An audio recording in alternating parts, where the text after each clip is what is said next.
Pastaj na gjithë mlidhemi, gjithë e presim së bashku, e zonë Allahu Ekber, tak me e marë hurmën edhe me qeli iftare.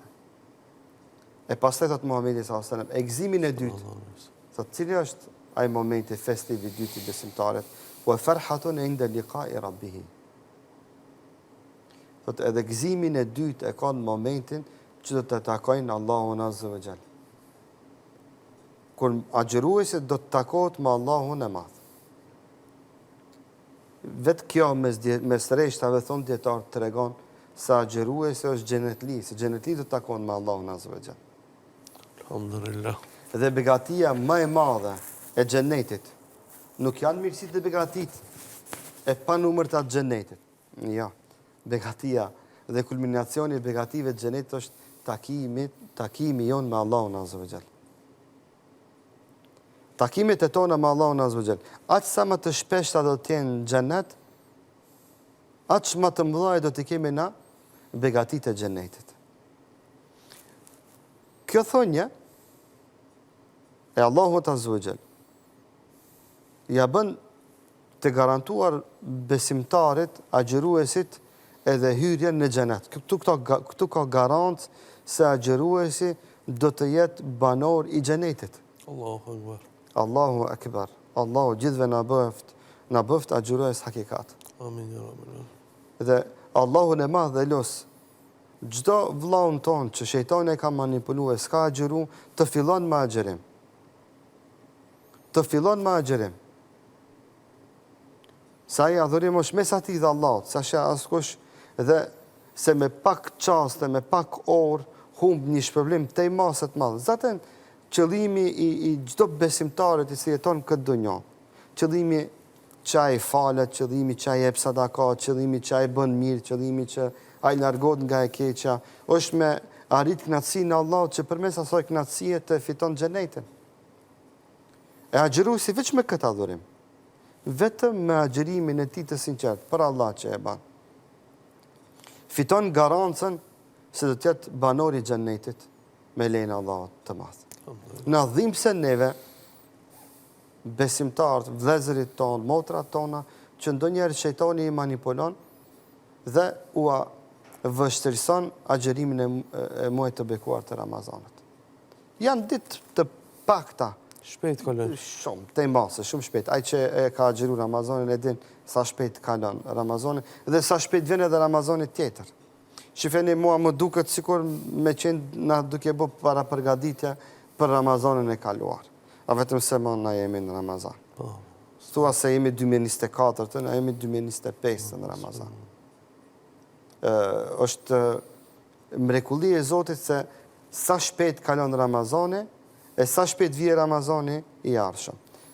Sa shpejt kalon Ramazani është mi vetëdisu gjitha ato që ndonjëherë shejtani u bën cytje dhe hamendin ata agjëren të mos agjërojnë. A sa shpejt vjen Ramazani, është mi vetëdisu ata që s'kan agjëru, që me fillu me agjëru.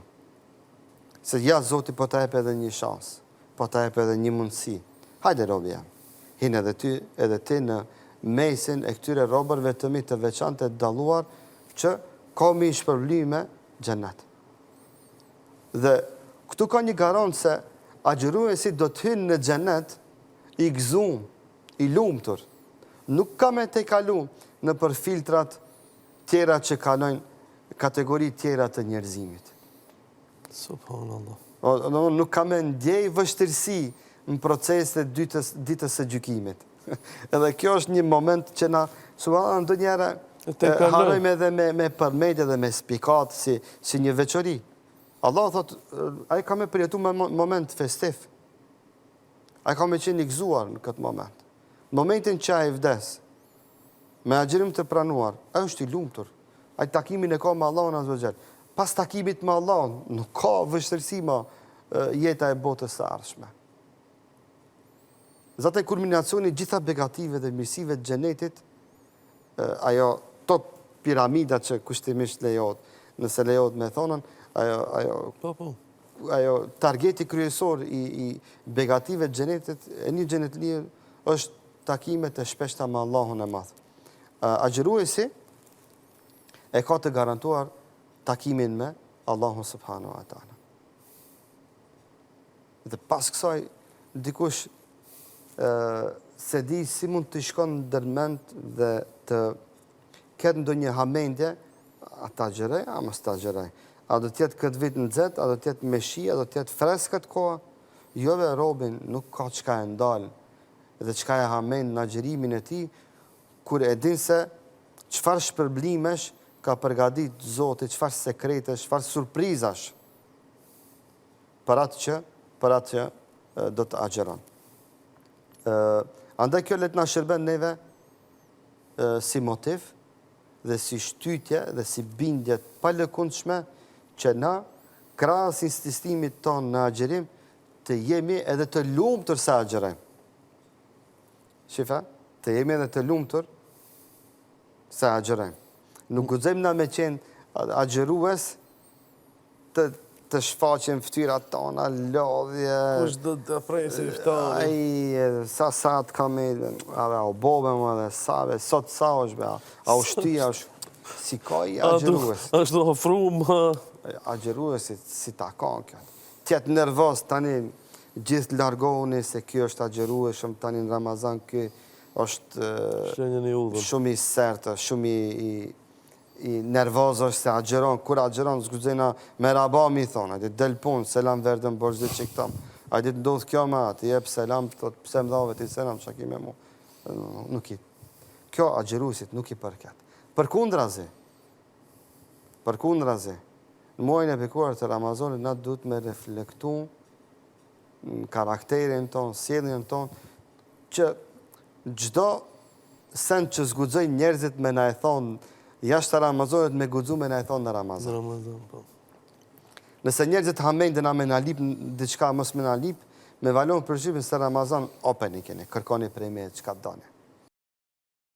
Më thoni çka doni. Tani në Ramazan e keni shansën. Shprehuni, a kupton? Tregojeni atë që doni, atë që thoni. Mu bo ma i letë. Sot u djek iftari, u prish iftari. S'ka lidheve, kena ujna. Ku kena agjeru që 15 orë, 17 orë, edhe 1 orë, 2, do kalem. Po sot, edhe që po e hajmë si fyrin pak ma heret, e kompenzojmë dhe e te kalojmë situatën e rrethonën tonë. Dhe kjo duhet ajo që të reflekton tek besimtari. Ora, si shki hadith, është kutsi.